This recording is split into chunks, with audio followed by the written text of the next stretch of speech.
Hello दोस्तों, प्रणाम। मैं सुमन गुप्ता अपने यूट्यूब चैनल पर आप सभी का स्वागत करती हूँ। आप सभी के बीच में एक बहुत ही प्यारा हल्दी गीत गाने जा रही हूँ। लाइक और सब्सक्राइब जरूर करिएगा।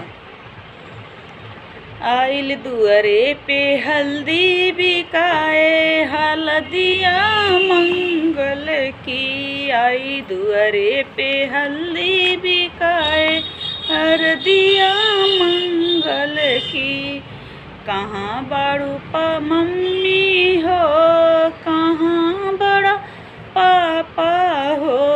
कहाँ बाड़ू मम्मी हो, कहाँ बड़ा पापा हो।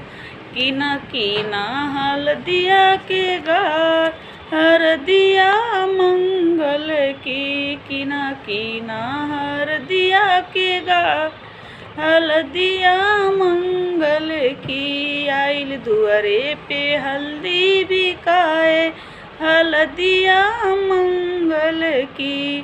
कहाँ बड़ू चाची हो, कहाँ बड़ा चाचा हो। कहाँ बड़ू चाची हो, कहाँ बड़ा चाचा हो। कीना कीना हल्दिया के गाठ, हल्दी मंगल की। कीना कीना हरदिया के गाठ, हरदिया मंगल की। आइल दुअरे पे हल्दी बिकाए, हल्दिया मंगल की। कहाँ बड़ू बुआ हो, कहाँ बड़ा फूफा हो। कहाँ बड़ू बुआ हो, कहाँ बड़ा फूफा हो।